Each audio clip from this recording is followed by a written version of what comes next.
What's going on, you guys? Blaze here at Blue Chip Athletic Club, and today we're going to be talking about bracing our core and the McGill Big Three exercises to help you kind of be really strong in the core.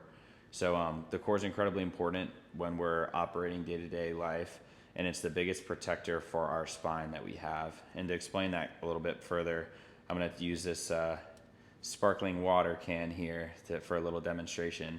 So let's imagine that your head is kind of here at the top of this sparkling cider can or sparkling water can, and then this is like your full spine here kind of going up and down, and then your legs and whatnot are kind of back here.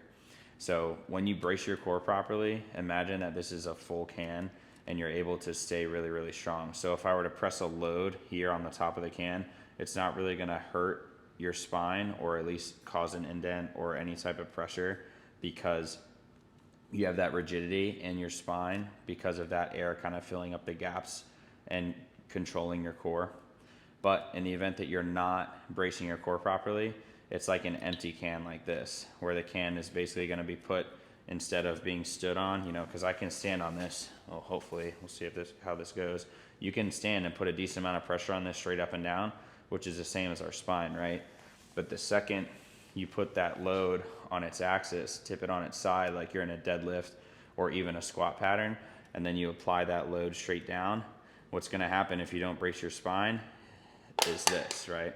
If you're not bracing properly, all of that load is going to go straight through your back, and your spine has to take all of that force.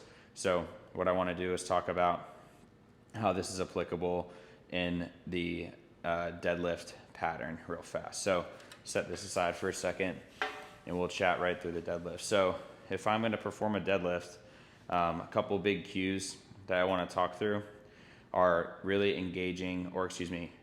bracing our core properly, and then engaging our body in the right body position. So before I even go down, I'm going to think about expanding air and basically pushing against my hands if I put my hands here into my core. So I'm like relaxed here right now in my stomach, not a lot going on.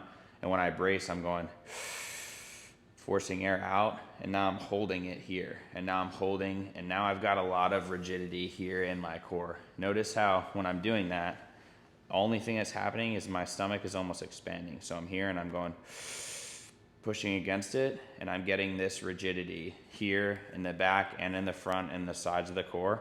What I don't think that a lot of people realize is that just because you're expanding the core like this doesn't mean that you're here, and it doesn't mean that you're here trying to bring the hips forward. It just means that you have that good neutral spine and you're pressing here so that you're really, really straight. So when you go into a deadlift, I'm going to be here. I'm going to try and cue my body into the right position. I'm going to use my hands as kind of a guide. I'm going to be here right under the rib cage. I'm going to drive out, hold here, and now I'm going to come down, get myself into position, and then I'm going to pick up into my deadlift pattern and then come down all the way back down to the floor. Now from the side, I'm just going to go here. Imagine that I have this bar near here at my side too. Again, I'm going to use my hands as a cue. Here, good brace, down, here, and then all the way up. Notice how I'm not going like this, arching my back out like I'm trying to stick my ass out, and I'm not here tucking my hips under.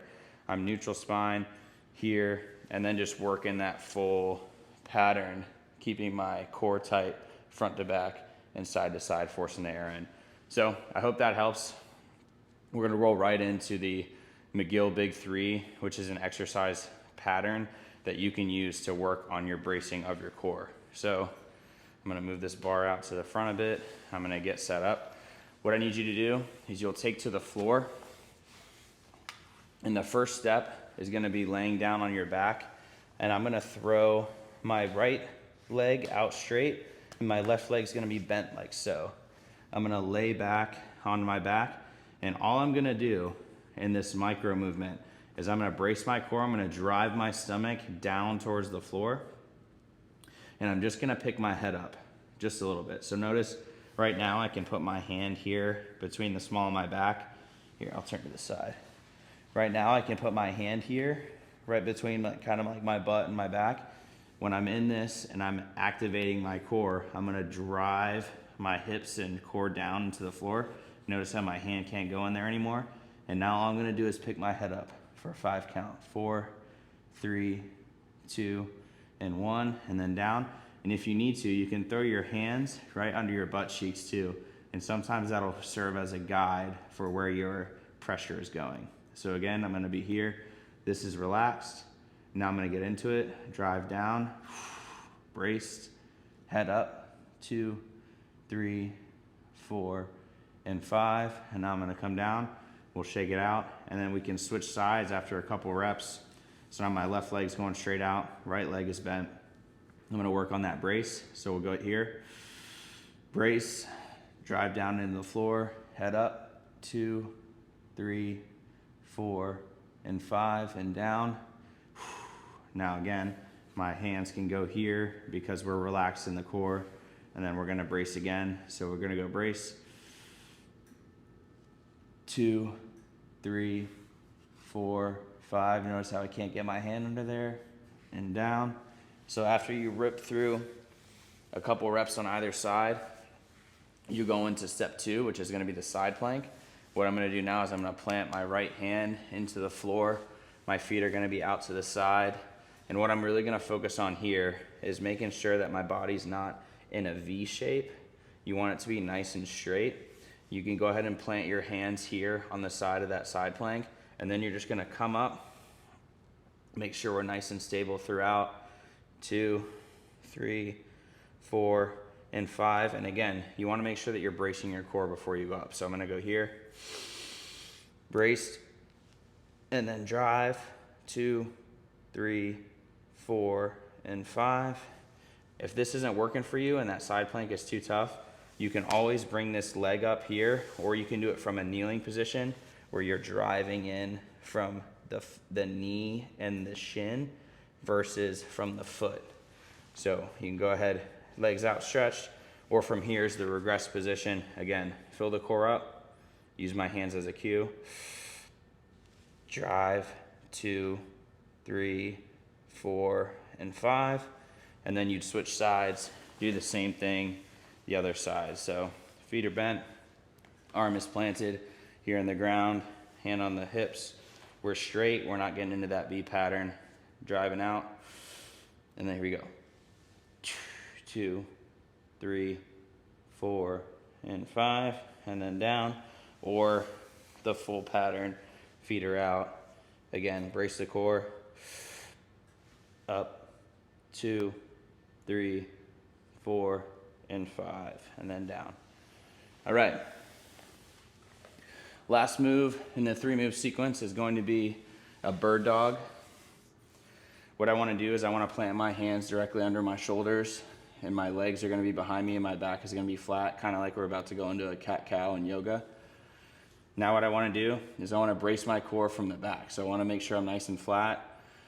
Brace the core. Again, think about forcing that air around to really stabilize the spine. We're going to brace here in 2, 3. And now what I want to do is I want to bring my right arm up and away the same time as my left leg, and I'm going to kick that out, and I can just hold here. 2, 3, and then you can bring them in to touch.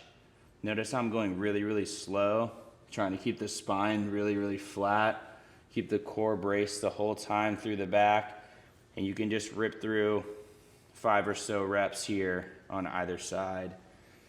Nice and easy. After you're done with those, you can switch. Now my left hand, right leg are gonna go at the same time. So here we go, we'll brace first.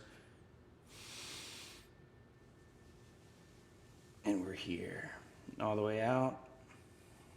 In, nice and slow and controlled. And then here, all the way out again, bracing through the core the full time, trying to keep the hips really flat while we're moving. After you're done with your 3 to 5 reps on either side, you are done. Again, Coke can analogy is really important. Forcing the air out against the hands is going to stabilize the core, which is going to help protect your spine when you're doing movements like the deadlift, like a squat, like anything where you're moving heavy weight. Good luck. Let me know how you guys do when you are working your spinal brace with your core strength. And if you need help with your core strength, hit me up. I've got a ton of different exercises that I can send over to you. Let me know if you guys need anything. See you guys.